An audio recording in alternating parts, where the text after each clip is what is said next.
ನೀನು ಕೊಟ್ಟಾ ತಪ್ಪು ಮಾಡ್ತಾ ಇದೆಯಾ? मुझे फ़ोन का डर है, फ़ोन ले लेगा तो लोग। अरे फ़ोन नहीं लेता, फ़ोन नहीं लेता। अभी जब तक मेरे पास बनाना है तब तक नहीं लेते, फिर काट ना दे बस।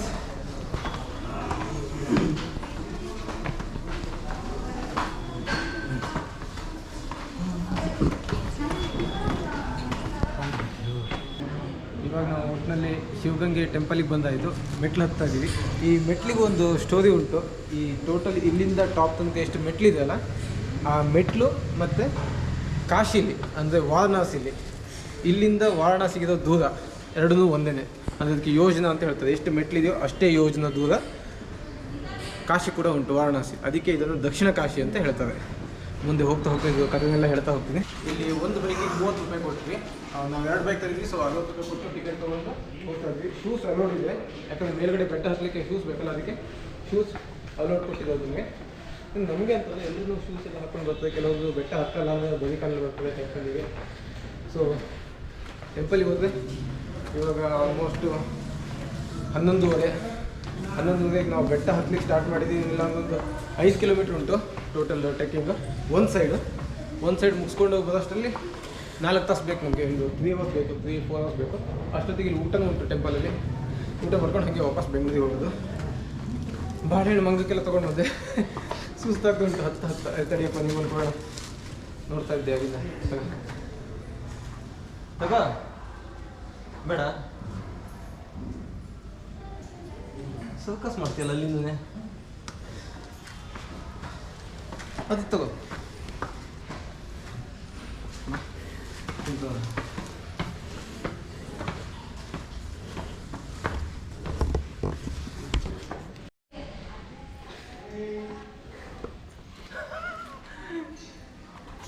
ಇದು ಬೇಡ.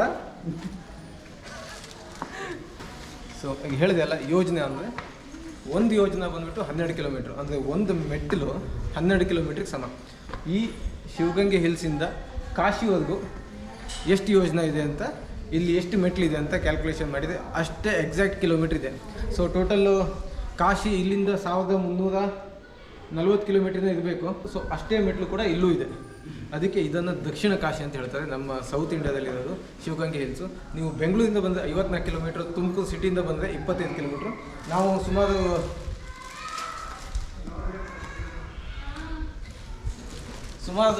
ಎಲ್ಲಿ ತುಮಕೂರಿಂದ ನೆಲಮಂಗಲದಿಂದ ದಾಬಾಸ್ಪೇಟೆಗೆ ಬರಬೇಕಿತ್ತು. ದಾಬಾಸ್ಪೇಟೆಗೆ ಬರಲಿಕ್ಕಾಗಿಲ್ಲ, ಎಲ್ಲೋ ಮಿಸ್ ರೂಟ್ ತಪ್ಪಿಬಿಟ್ಟು ಹಾಸನ, ಆಮೇಲೆ ಇವರು ಕುಣಿಗಲ್ಲು ಮತ್ತು ಮಂಗಳೂರು ಆ ರೂಟಿಗೆ ಬಂದು ದಾಬಾಸ್ಪೇಟೆಯಿಂದ ಬಂದು ಅಲ್ಲಿಂದ 22 ಕಿಲೋಮೀಟ್ರ್ ಆಯಿತು. ಟೋಟಲ್ ನಮಗೊಂದು 50-60 ಕಿಲೋಮೀಟ್ರ್ ಆಯಿತು ಇಲ್ಲಿ ಬರಲಿಕ್ಕೆ. ಇಲ್ಲಿ ಟಿಕೆಟ್ ಅಂತ ಏನಿಲ್ಲ, ಬರೀ ನೀವು ಗಾಡಿ ತೊಗೊಂಡು ಬಂದರೆ ಗಾಡಿ ಪಾರ್ಕಿಂಗಿಂದ ಮಾತ್ರ ಅಮೌಂಟ್ ತಗೋದು ಅಷ್ಟೇ. ಅದು ಬಿಟ್ಟು ಮತ್ತೇನೂ ಇಲ್ಲ. ಊಟ ಟೆಂಪಲಲ್ಲೇ. ಬನ್ನಿ ಇವಾಗ ಮೆಟ್ಲು ಹತ್ಕೊಂಡು ಹೋಗೋಣ ಮೇಲೆ ತನಕ. ಇಲ್ಲಿ ಸುಮಾರು ಯಾವ್ಯಾವ ಟೆಂಪಲ್ ಇದೆ ಎಲ್ಲರನ್ನೂ ಹೇಳ್ತೀನಿ. ಹಾಂ, ಈ ಶಾಂತ ಸ್ವಭಾವ ಇರಬೇಕು, ಕೊಟ್ಟು ಇಸ್ಕೋಬೇಕು. ಟೆಂಪಲ್ ಒಳಗಡೆ ಮೊಬೈಲೆಲ್ಲ ಅಲೋ ಇಲ್ಲ, ಬಟ್ ನಾವಲ್ಲಿ ಸ್ವಲ್ಪ ಪರ್ಮಿಷನ್ ಕೇಳ್ಕೊಂಡು ಆಚೆ ಕಡೆಯಿಂದ ಮಾತ್ರ ವಿಡಿಯೋ ಮಾಡ್ತಾ ಇದ್ವಿ. ಅದು ಮೊಬೈಲಲ್ಲಿ ಯೂಸ್ ಮಾಡಿದ್ದು. ಇದು ನಂದಿ.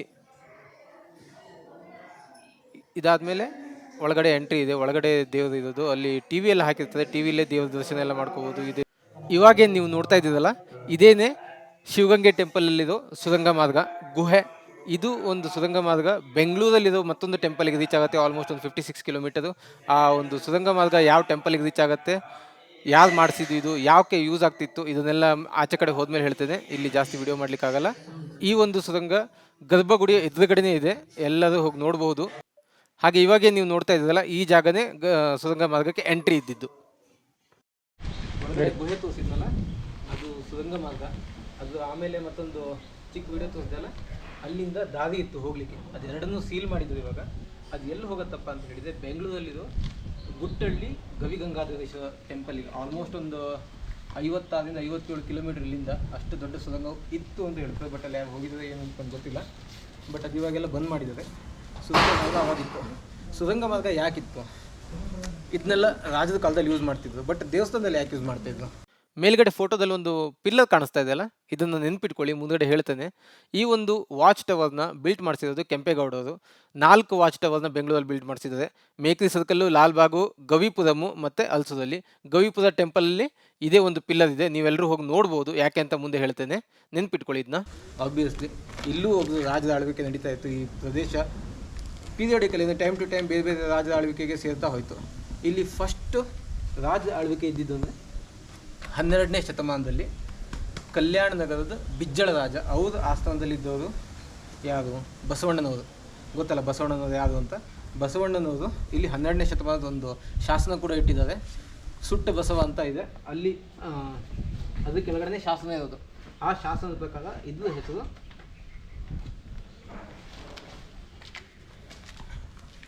ಕಾಕುದಗಿರಿ ಅಂತ. ಆ ಶಾಸನದಲ್ಲಿ ಹಳೆಗನ್ನಡದಲ್ಲಿ ಬರೆದಿದ್ದಾರೆ ಆ ಶಾಸನ. ಅದರಲ್ಲಿ ಈ ಒಂದು ಬೆಟ್ಟ ಮತ್ತು ನಾವೇನು ಶಿವಗಂಗೆ ಹಿಲ್ಸ್ ಅಂತ ಹೇಳ್ತೀವಲ್ಲ ಅದನ್ನ ಕಾಕುದಗಿರಿ ಅಂತ ಅವಾಗ ಕರೀತಾ ಇದ್ರು. ಶಿವಗಂಗೆ ಹಿಲ್ಸ್ ಅಂತ ಯಾಕೆ ಕರೀತಾರೆ ಅದನ್ನ ಹೇಳ್ತೀನಿ ಬನ್ನಿ. ಮುಂದೆ ಹೋಗ್ತಾ ಹೋಗ್ತಾ ಎಲ್ಲ ಸ್ಟೋರಿನ ಹೇಳ್ತೀನಿ. ಆಗಲೇ ಹೇಳಿದೆ ಅಲ್ಲ, ಇಲ್ಲಿ 12ನೇ ಶತಮಾನದಲ್ಲಿ ಬಸವಣ್ಣ ಅವರು ಏನು ಇಲ್ಲಿ ಸ್ಥಾಪನೆ ಮಾಡಾದಮೇಲೆ ಅಥವಾ ಅವ್ರ ಅಧೀನದಲ್ಲಿದ್ದಾಗ ಅದಾದಮೇಲೆ ಸಿಕ್ಕಿದ್ದು ಹೊಯ್ಸಳ ರಾಜರ ಕೈಲಿ. ಹೊಯ್ಸಳ ರಾಜರು ಅಂದರೆ ವಿಷ್ಣುವರ್ಧನ, ಅವ್ರ ಆಡಳಿತದಲ್ಲಿ ಇದನ್ನೆಲ್ಲ ಕಲ್ಲುಗಳು ಕಟ್ಟಿದ್ದು.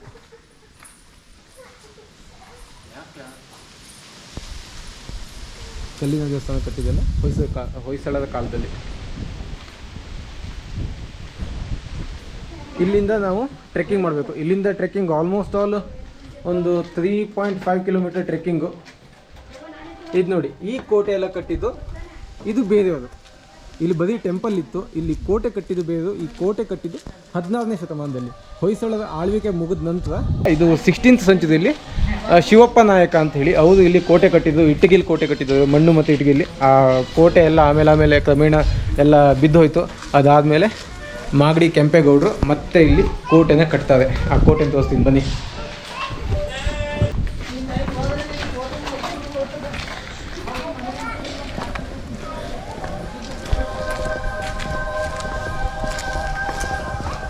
ಇಲ್ಲಿ ಕಾಣಿಸ್ತಿದೆಯಲ್ಲ ಕೋಟೆ, ಅಷ್ಟೊಂದು ಉಳ್ಕೊಂಡಿಲ್ಲ, ಸ್ವಲ್ಪ ಮಾತ್ರ ಉಳಿದುಂಟು. ಇದೆಲ್ಲ 16th ಸೆಂಚುರಿ ಮತ್ತು 17th ಸೆಂಚುರಿ ಮಧ್ಯದಲ್ಲಿ ಕೆಂಪೇಗೌಡರು ಕಟ್ಟಿಸಿದ್ದು.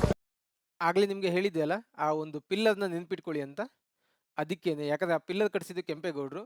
ಮೇ ಬಿ ಈ ಒಂದು ಕೋಟೆ ಕಟ್ಟಿಸ್ಬೇಕಾದ್ರೆ ಕೆಂಪೇಗೌಡರೇ ಇಲ್ಲಿ ಸುರಂಗ ಮಾರ್ಗ ಕೂಡ ಮಾಡಿಸಿರ್ಬೋದು. ಅದೇ ಸುರಂಗ ಮಾರ್ಗ ಗುಟ್ಟಳ್ಳಿಲಿರೋ ಗವಿಪುರಮ್ಗೆ ಟಚ್ ಆಗುತ್ತೆ. ಆ ಗವಿಪುರಮಲ್ಲಿ ಒಂದು ವಾಚ್ ಟವರ್ ಕೂಡ ಇಟ್ಟಿದ್ದಾರೆ. ಮೇ ಬಿ ಇರ್ಬೋದು, ಯಾರು ಸುರಂಗ ಮಾರ್ಗ ಮಾಡಿಸಿರೋದು ಏನು ಅಂತ ಯಾರಿಗೂ ಗೊತ್ತಿಲ್ಲ. ಮಾಡಿಸಿರ್ಬೋದು. ಇದು ತುಮಕೂರು ಮತ್ತು ಶಿವಗಂಗಾ ಊರಿನ ಮಧ್ಯೆ ಇರುವಂಥ ಮಸ್ತ್ ವ್ಯೂ. ಇಲ್ಲಿ ಎಲ್ಲ ಕಡೆ, ಒಂದು ಕಡೆ ಅಂತಲ್ಲ, ಎಲ್ಲ ಕಡೆ ನಿಮಗೆ ನೋಡ್ದಲ್ಲೆಲ್ಲ ಬೆಟ್ಟಗಳೇ ಕಾಣುತ್ತೆ, ಬೆಟ್ಟ ಗುಡ್ಡನೇ ಕಾಣುತ್ತೆ. ಮಾರ್ನಿಂಗ್ ಟೈಮಲ್ಲಿ ಇನ್ನೂ ಬೆಸ್ಟ್ ಇರುತ್ತೆ. ಅಲ್ಲೊಂದು ಕಲ್ಯಾಣಿ ಕಾಣಿಸ್ತಾ ಇದೆಯಾ? ಇಲ್ಲಿ ಬೆಟ್ಟದಲ್ಲಿ ಸುಮಾರು ತೀರ್ಥಗಳುಂಟು ಮತ್ತು ಒಂದು ನದಿ ಕೂಡ ಹರಿಯುತ್ತೆ. ಆ ನದಿ ಹೆಸರೇನು ಎಲ್ಲದನ್ನು ಹೇಳ್ತೇನೆ.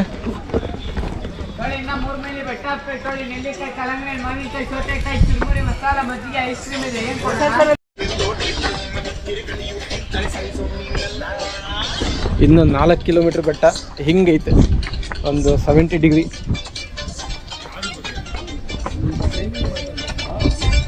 ಅಯ್ಯಪ್ಪ,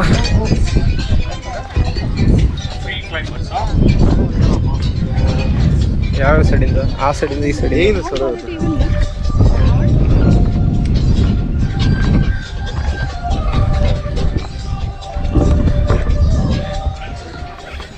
ಡಾಕ್ಟ್ರ,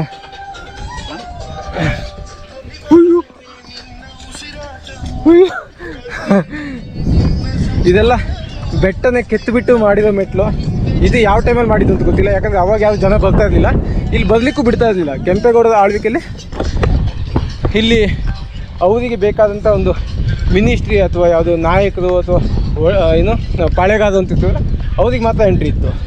ಯಾಕೆ ಅಂತ ಹೇಳಿದರೆ, ಕೆಂಪೇಗೌಡರು ಇಲ್ಲಿ ಕೋಟೆ ಎಲ್ಲ ಕಟ್ಟಾದಮೇಲೆ ಇಲ್ಲಿ ಟ್ರೆಷರ್ಸ್ನ ಬಚ್ಚಿಡ್ಲಿಕ್ಕಾಗಿ ಈ ಪ್ಲೇಸನ್ನು ಆಯ್ಕೆ ಮಾಡ್ಕೊಂಡಿದ್ದು. ಸರೌಂಡಿಂಗಲ್ಲಿ ಯಾವುದೂ ಆ ಥರ ಒಂದು ಬೆಟ್ಟ ಗುಡ್ಡ ಎಲ್ಲ ಇರಲಿಲ್ಲ ಟ್ರೆಷರ್ಸ್ನ ಬಚ್ಚಿಡ್ಲಿಕ್ಕೆ. ಸೊ ಇಲ್ಲಿ ಟ್ರೆಷರ್ಸ್ನ ಬಚ್ಚಿಡ್ತಿದ್ದು. ಟ್ರೆಷರ್ ಹುಡ್ಕೋಣ, ಏನೂ ಸಿಗಲ್ಲ ಇಲ್ಲಿ, ನಮ್ಗೆ ಹತ್ತಕ್ಕೆ ಆಗಲ್ಲ. ಆವಾಗಿನ ಟೈಮಲ್ಲೆಲ್ಲ ಗಟ್ಟಿ ಇದ್ವು. ಈಗಲೇ ಶ್ವಾಸ ಮೇಲೆ ಕೆಳಗೆ ಆಗ್ತಾ ಉಂಟು.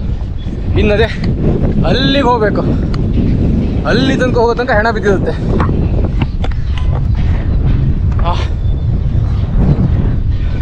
ಈಗ ಒಳಗೆ ಹೋಗಿದ್ವಲ್ಲ, ಅಲ್ಲಿರೋ ದೇವಸ್ಥಾನ ದೇವರು ಯಾವುದು ಅಂತೇಳಿದೆ, ಗವಿಗಂಗಾಧರೇಶ್ವರ ದೇವರು ಅಂತೇಳಿ. ಗವಿ ಅಂತ ಹೇಳಿದರೆ ಗುಹೆ, ಇದೆಲ್ಲ ಕೇವ್ ಒಳಗಡೆ ಇರೋದಲ್ಲ. ಹಾಗೆ ಮತ್ತೊಂದು ಹೊನ್ನಮ್ಮ ದೇವಿ ಟೆಂಪಲ್ ಅಂತ, ಗವಿಗಂಗಾಧರೇಶ್ವರ, ಹೊನ್ನಮ್ಮ ದೇವಿ, ಒಳಕಲ್ ತೀರ್ಥ, ಸಿದ್ದೇಶ್ವರ ಸ್ವಾಮಿ, ಈ ಥರ ಸುಮಾರು ದೇವರುಂಟು, ದೇವಸ್ಥಾನ ಉಂಟು. ಹಾಗೆ ಇನ್ನು ತೀರ್ಥಗಳು ಅಂತ ಬಂದರೆ ಅಗಸ್ತ್ಯ ತೀರ್ಥ, ಕಣ್ವ ತೀರ್ಥ, ಒಳಕಲ್ ತೀರ್ಥ, ಕಪಿಲ ತೀರ್ಥ ಮತ್ತು ಪಾತಾಳ ಗಂಗೆ. ಈ ಪಾತಾಳ ಗಂಗೆ ನೋಡಲಿಕ್ಕೆ ಅಲ್ಲಿ ದೇವಸ್ಥಾನದ ರೈಟ್ ಸೈಡಲ್ಲಿ ಜಾಗ ಇತ್ತು, ಬಟ್ ನಾವು ಇವಾಗ ಹೋಗಿಲ್ಲ, ಬರಬೇಕಾದ್ರೆ ನೋಡೋಣ ಅಂತ. ಒಳಕಲ್ ತೀರ್ಥ ಮೇಲ್ಗಡೆ ಉಂಟು, ಇನ್ನು ಕಣ್ವ ತೀರ್ಥ ಮತ್ತು ಅಗಸ್ತ್ಯ ತೀರ್ಥ ಎಲ್ಲ ಬೇರೆ ಬೇರೆ ಕಡೆ ಉಂಟು. ಅದನ್ನು ತೋರಿಸ್ತೀನಿ ನನಗೆ ಆದರೆ ಸಿಕ್ಕಿದ್ರೆ ಅದು.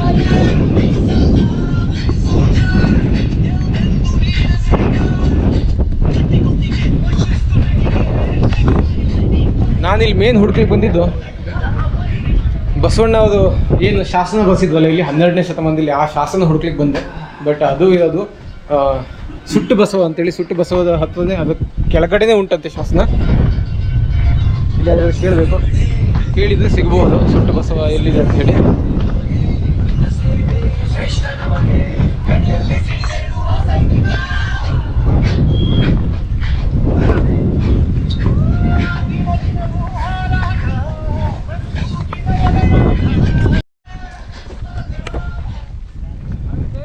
ಸುಟ್ಟು ಬಸವ ಅಂತ ಇರೋದು, ಅದು ಟಾಪಲ್ಲಿ ಇರೋದು ಸುಟ್ಟು ಬಸವ. ಅಲ್ಲಿ ಶಾಸನ ಇದೆ ಅಂತ ನಾನು ಚೆಕ್ ಮಾಡಿರೋದು, ಅಂತ ರಿಸರ್ಚ್ ಮಾಡಿರೋದು. ಅದರಲ್ಲಿ ಶಾಸನ ಸಿಗುತ್ತೆ ಇಲ್ಲ ಅಂತ ನೋಡೋಣ. ಅಲ್ಲಿ ತಿನ್ನಲಿಕ್ಕೆಲ್ಲ ಇಲ್ಲಿ ಬೇಜಾನ್ ಐಟಮ್ ಇದ್ದಾವೆ. ಮೇಲೆ ಹತ್ತೋ ತನಕ ಒಂದೊಂದೇ ಅಂಗಡಿ ಸಿಗುತ್ತೆ, ಟಾಪ್ ಹೋಗೋ ತನಕ ಒಂದೊಂದು ಅಂಗಡಿ.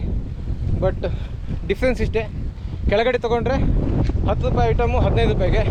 ಅದೇ ಸ್ವಲ್ಪ ಮೇಲೆ ಒಂದು 100 ಮೀಟ್ರ್ ಬಂದರೆ ಅದು 20 ರೂಪಾಯಿ, ಇನ್ನು ಮೇಲೆ ಹೋದರೆ 25. ಹಾಗೆ ಟಾಪಲ್ಲಿ ಹೋದರೆ ಒಂದು 70 ರುಪೀಸನ್ನು ಕೊಟ್ಟು ತಗೋಬೇಕು. ಒಂದೊಂದು ಸೌತೆಕಾಯಿಗೆ ಏನಿಲ್ಲ ಒಂದು 40-50 ರೂಪಾಯಿ ಇರುತ್ತೆ ಟಾಪಲ್ಲಿ ಹೋಗ್ತಾ ಹೋದಂಗೆ. ಇಲ್ಲಿ ಜನ ತಗೊಳ್ಳೋದು ಕಮ್ಮಿ. ಟಾಪಲ್ಲಿ ಹೋದ ತಕ್ಷಣ ಹೊಟ್ಟೆ ಹಸಿಲಿಕ್ಕೆ, ಆಮೇಲೆ ದಾಹ ಎಲ್ಲ ಆಗುತ್ತಲ್ಲ, ಆವಾಗ ಆಬ್ವಿಯಸ್ಲಿ ಅಲ್ಲಿ ಪರ್ಚೇಸ್ ಮಾಡಲೇಬೇಕು. ಇವತ್ತು ಕ್ಲೈಮೇಟ್ ಚಲೋ ಉಂಟು. ಇವಾಗ ಟೈಮ್ ಎಷ್ಟು? 12:40. ಸ್ವಲ್ಪನೂ ಬಿಸಿಲಿಲ್ಲ, ಮಳೆ ಬರೋ ಹಾಗೂ ಇಲ್ಲ ನೋಡಿ. ವಾ, ಕ್ಲೈಮೇಟ್ ಅಂದರೆ ಇದು.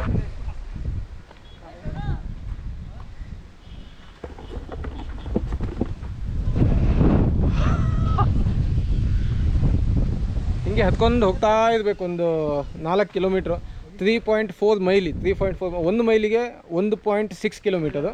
ಅಂದರೆ 3 ಮೈಲಿಗೆ ಎಷ್ಟಾಯಿತು? ಆಮೇಲೆ 18, 1.5 ಕಿಲೋಮೀಟ್ರು ಮತ್ತು ಪ್ಲಸ್ 3, 4 ಕಿಲೋಮೀಟ್ರು, 5 ಕಿಲೋಮೀಟ್ರ್ ಆಲ್ಮೋಸ್ಟ್. ನಾನು ಹೇಳಿದೆ ಅಲ್ಲ, ಬಾಟಮಲ್ಲೇ ಹೇಳಿದೆ 5 ಕಿಲೋಮೀಟ್ರ್, ಆಲ್ಮೋಸ್ಟ್ 5 ಕಿಲೋಮೀಟ್ರ್ ಮೇಲ್ಗಡೆ ತನಕ ಹತ್ತಬೇಕು ಅಂತ.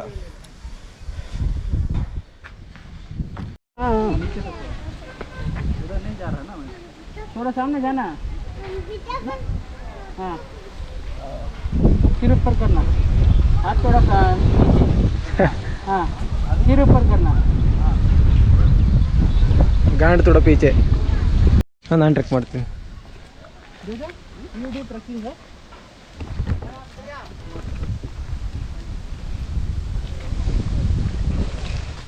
ನೋಡ್ದ, ನೀನು ಸ್ಕಿಡ್ ಆಗುತ್ತೆ. ನಾನು ನೋಡು ಜಾಗತ್ತ. ಟೆಂಪಲಿಗೆ ಬರ್ತದೋ ಎಂತ ಬರ್ತದೋ ಗೊತ್ತಿಲ್ಲ. ಇಲ್ಲಿ ಬಂದಿದೆ ವೀರ ನಂದಿನಿ ಗುರು. ವೀರ ಒಬ್ಬ ಹುಡುಗ, ಗುರು ಒಬ್ಬ ಹುಡುಗ, ಮಧ್ಯ ನಂದಿನಿನ ಏನಪ್ಪ. ಇವು ಲವ್ ಸ್ಟೋರಿನೆಲ್ಲ ಕಲ್ ಮೇಲೆ ಕೆತ್ತೋಗ್ತವೆ. ಇಲ್ಲಿ ನಾಗರಾಜ ಇದ್ದಾನೆ, LS MS ಅವಾರ್ಡ್ ಕೊಡಬೇಕು ಪೇಂಟರ್ಸಿಗೆ. ವಿಜಯ್ ಸುರೇಗ. ಫೈನಲ್ ಆಗಿ ಈ ಒಂದು ಬೆಟ್ಟನ ಅಥವಾ ಈ ಟೆಂಪಲ್ನ ಶಿವಗಂಗೆ ಹಿಲ್ಸ್ ಅಂತ, ಶಿವಗಂಗೆ ಬೆಟ್ಟ ಅಂತ ಯಾಕೆ ಕರೀತಾರೆ ಇಲ್ಲಿ ಆಲ್ಮೋಸ್ಟ್ ಆಲ್ ಜನರಿಗೆ ಯಾರಿಗೂ ಗೊತ್ತಿಲ್ಲ. ಈ ಒಂದು ಕಂಪ್ಲೀಟ್ ಬೆಟ್ಟನ ಮೇಲ್ಗಡೆಯಿಂದ ನೋಡಿದಾಗ ಒಂದು ಬರ್ಡ್ ಏರಿಯಲ್ ವ್ಯೂ ಅಂತ ಹೇಳ್ತವೆ. ಅಲ್ಲಿಂದ ನೋಡಿದಾಗ ಇದು ಶಿವಲಿಂಗ ಥರ ಕಾಣಿಸುತ್ತೆ. ಅದು ಬೇರೆ ಬೇರೆ ಆ್ಯಂಗಲಿಂದ. ಲೈಕ್ ನಾವೀಗ ಪಶ್ಚಿಮದಿಂದ ನೋಡಿದರೆ ಇದು ಮಲ್ಕೊಂಡಿರೋ ಬಸವನ ಥರ ಕಾಣುತ್ತೆ, ಮತ್ತು ಪೂರ್ವದಿಂದ ನೋಡಿದರೆ ಗಣೇಶನ ಥರ ಕಾಣಿಸುತ್ತೆ, ಉತ್ತರದಿಂದ ನೋಡಿದರೆ ಹಾವಿನ ಥರ ಕಾಣಿಸುತ್ತೆ. ಇನ್ನು ದಕ್ಷಿಣದಿಂದ ನೋಡಿದರೆ ಶಿವಲಿಂಗದ ಥರ ಕಾಣಿಸುತ್ತೆ. ಅದಕ್ಕೆ ಇದನ್ನು ಶಿವಂದು ಆಕಾರ ಅಂತ ಹೇಳಿಬಿಟ್ಟು ದಕ್ಷಿಣದಲ್ಲಿರೋದು ದಕ್ಷಿಣ ಕಾಶಿ. ಎರಡೆರಡು ರೀಸನ್ನು, ಒಂದು ಈ ಸ್ಟೆಪ್ಸು ಮತ್ತು ಇಲ್ಲಿಂದ ಅಲ್ಲಿ ತನಕ ಇರೋ ಕಿಲೋಮೀಟರ್ ದೂರ ಎರಡನ್ನೂ ಹೊಂದಾಣಿಕೆ ಆಗುತ್ತೆ. ಇನ್ನೊಂದು ದಕ್ಷಿಣದಲ್ಲಿ ಶಿವಲಿಂಗದ ಥರ ಈ ಬೆಟ್ಟ ಕಾಣುತ್ತೆ. ಇನ್ನು ಗಂಗೆ ಹಂಗೆ ಬಂದಳು. ಈ ಬೆಟ್ಟದಲ್ಲಿ ಪಾತಾಳ ಗಂಗೆ ಇದ್ದಾಳೆ. ಪಾತಾಳ ಅಂದರೆ ಬುಡದಲ್ಲಿರೋದಲ್ಲ, ಪಾತಾಳದಿಂದ ಮೇಲ್ಗಡೆ ತನಕ ನೀರು ಚಿಮ್ಮುತ್ತೆ. ಪಾತಾಳ ಗಂಗೆ ಅಂತ ಅಲ್ಲೊಂದುಂಟು, ಅಲ್ಲಿ ನೀರು ಹರಿಯುತ್ತೆ. ಸೊ ಅದಕ್ಕೋಸ್ಕರ ಗಂಗೆ ಮತ್ತು ಶಿವ ಜೊತೆಗಿದ್ದಾರೆ ಅಂತ ಹೇಳ್ಬಿಟ್ಟು ಶಿವಗಂಗೆ ಅಂತ ಹೇಳಿ ಈ ಒಂದು ಹಿಲ್ ಸ್ಟೇಷನನ್ನು ಕರೀತಾರೆ. ಮತ್ತು ಟೆಂಪಲ್ ಕೂಡ ಶಿವಗಂಗಾ ಟೆಂಪಲ್ ಅಂತಲೇ ಕರೆಯೋದು. ಇನ್ನು ಇಲ್ಲಿ ಸಂಕ್ರಾಂತಿ ಹಬ್ಬಕ್ಕೆ ಇಲ್ಲಿ ಮದುವೆ ಮಾಡ್ತಾರೆ. ಶಿವನಿಗೂ ಮತ್ತು ಗಂಗೆಗೂ ಇಬ್ಬರಿಗೂ ಇಲ್ಲಿ ಮದುವೆ ಮಾಡ್ತಾರೆ. ಪ್ರತಿ ವರ್ಷ ಸಂಕ್ರಾಂತಿಲಿ ಅದೊಂದು ಪೂಜೆ ನಡೆಯುತ್ತೆ. ಇಲ್ಲಿ ಮದುವೆ ಒಳ್ಳೆ ಗ್ರ್ಯಾಂಡಾಗಿ ನಡೆಯುತ್ತೆ. ಯಾರಾದರೂ ಬರಬೇಕು ಅಂತೇಳಿದ್ರೆ ಸಂಕ್ರಾಂತಿ ಟೈಮಿಗೆ ಇಲ್ಲಿ ಬಂದು ಆ ಒಂದು ಮದುವೆನ ನೋಡಿ ಕಣ್ತುಂಬ ನೋಡ್ಕೊಂಡು ಹೋಗ್ಬೋದು, ಕಣ್ ತುಂಬಿಸ್ಕೋಬೋದು. ಸೊ ಗೊತ್ತಾಯ್ತಲ್ಲ ಯಾಕೆ ಇದನ್ನು ಶಿವಗಂಗೆ ಹಿಲ್ಸ್ ಅಂತ ಕರೀತಾರೆ ಅಂತ. ಇನ್ನೂ ನಾವು ಹೋಗಬೇಕಾಗಿರೋದು ಅಲ್ಲಿ ಕಾಣಿಸ್ತಾ ಇದೆಯಲ್ಲ ಟಾಪ್ ತುದಿಗೆ, ಅಲ್ಲಿ ಹೋಗಬೇಕು. ಅಲ್ಲಿ ಬಸವಣ್ಣ ಇದೆ. ಅದಾದಮೇಲೆ ಮೇಲ್ಗಡೆ ಒಂದು ದೇವಸ್ಥಾನ ಕೂಡ ಉಂಟು. ಈಗ ನಾವು ಮಾಡಬೇಕಿದ್ದ ಟ್ರೆಕ್ ಅಲ್ಲಿವರೆಗೂ.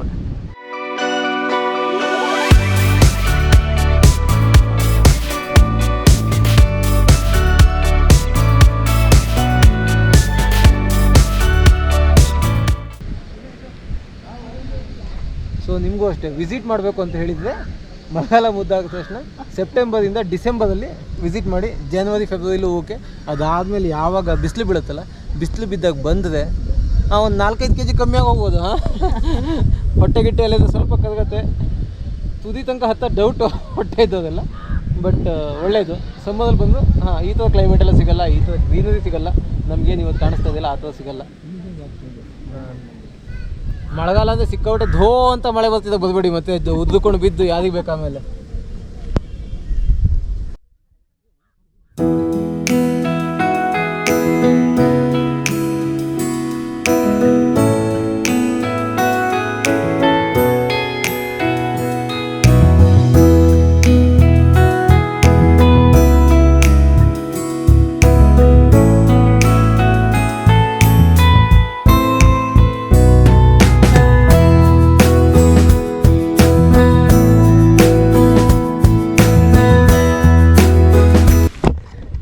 ಬನ್ನಿ ಹೋಗುವ. ಈಗ ತುದಿ ತನಕ ಸಿಂಗಲ್ ಸ್ಟ್ರೆಚ್ಚಲ್ಲಿ ಹತ್ತೀನಿ ನಾನು, ಎಲ್ಲೂ ಬ್ರೇಕ್ ಇಲ್ಲ ಮಗ, ಫುಲ್ ಸ್ಟ್ರಾಂಗ್.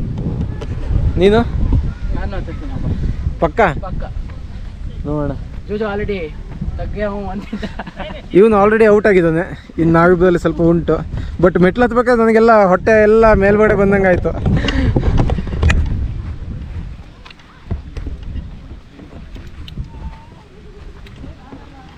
ಸ್ವಲ್ಪ ನೀರಿಗೆ ಕುಡಿದು ಹತ್ತೋಣ ಮತ್ತೆ ಮೇಲೆ ತುದಿ ತನಕ.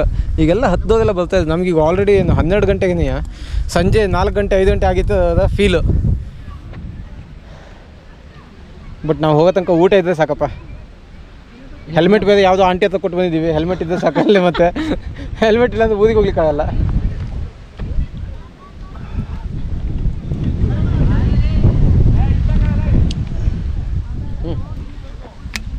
आधा भी नहीं चढ़ा। आधा भी क्यों नहीं चढ़ा? चाहिए हाँ, मंदिर आने वो देखो टॉप है ना, the top you have to go. The boating, some you can see that. वो बोट वाला जैसा. चलो. ಬೆಟ್ಟ ಗುಡ್ಡಗಳ ಮಧ್ಯೆ ಅಜ್ಜಿ.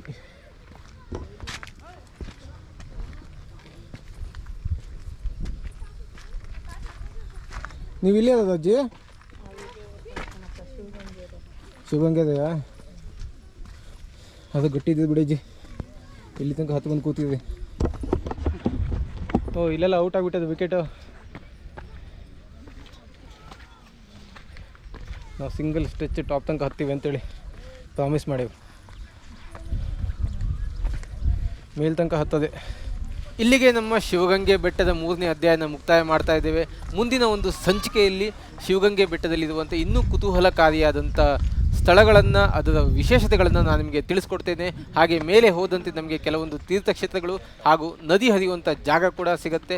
ಹಾಗೆ ಬಸವಣ್ಣವರು ಮಾಡಿರುವಂಥ ಶಾಸನ ಕೂಡ ತೋರಿಸ್ತೇನೆ. ಅದ್ರ ಜೊತೆಗೆ ಒಂದು ಮಹಾರಾಜನ ಹೆಂಡತಿ ತುಂಬ ವಿಷಾದವಾದ ಒಂದು ಸಂಗತಿಯಿಂದ ಆತ್ಮಹತ್ಯೆ ಮಾಡ್ಕೊಂಡಿರುವಂಥ ಕಥೆನೂ ಕೂಡ ನಿಮಗೆ ಮುಂದಿನ ಸಂಚಿಕೆಯಲ್ಲಿ ತಿಳಿಸ್ಕೊಡ್ತೇನೆ. ಅಲ್ಲಿವರೆಗೂ ನೀವು ನಮ್ಮ ಜೊತೆಯಲ್ಲೇ ಇರಿ. ಜೈ ಭುವನೇಶ್ವರಿ, ಜೈ ಕರ್ನಾಟಕ. ಮತ್ತೆ ಸಿಗೋಣ ಮುಂದಿನ ಸಂಚಿಕೆಯಲ್ಲಿ.